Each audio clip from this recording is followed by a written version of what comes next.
let's check in with the leader of the free world.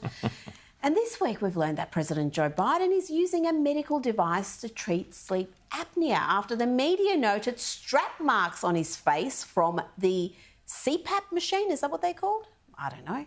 But I've got to tell, sleep apnea, couldn't care less what the president does to help him sleep at night. What we should care about is the mental decline that saw him this week claim that Vladimir Putin was losing the war in Iraq. And then yesterday, when he was asked about the State Department's damning findings on his administration's botched withdrawal from Afghanistan, we got this set of self-serving lies delivered via Biden's bizarro whispering shtick.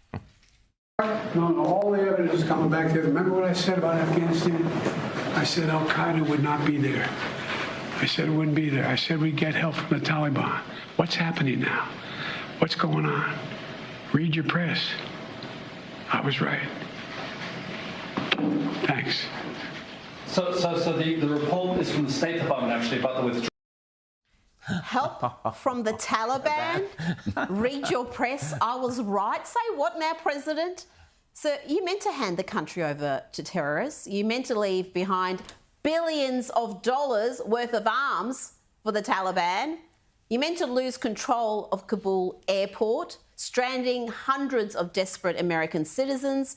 You meant to have these scenes of chaos that saw Afghans trying to flee, falling to their deaths from the undercarriage of planes. Let's actually examine what you said and what your administration said in the lead up to that withdrawal and what really happened. We'll not conduct a hasty rush to the exit. We'll do it responsibly, deliberately, and safely. Our embassy, of course, is remaining there and a presence there as well. We're not withdrawing. We're staying.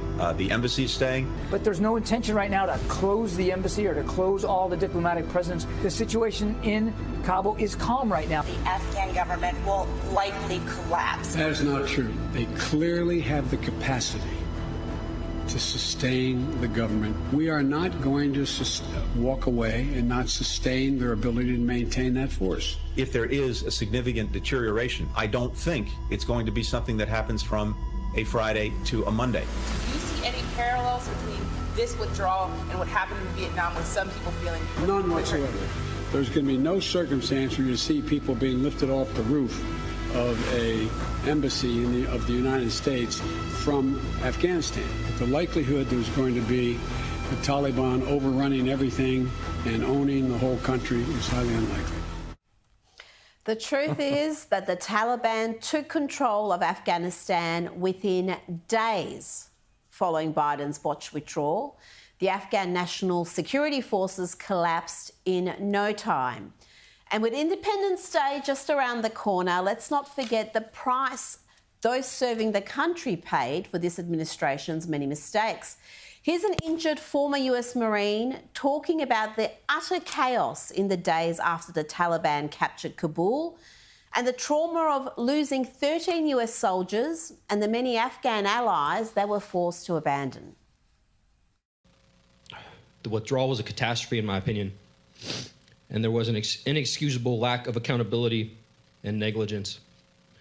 The 11 Marines, 1 sailor, and 1 soldier that were murdered that day have not been answered for. Then a flash and a massive wave of pressure.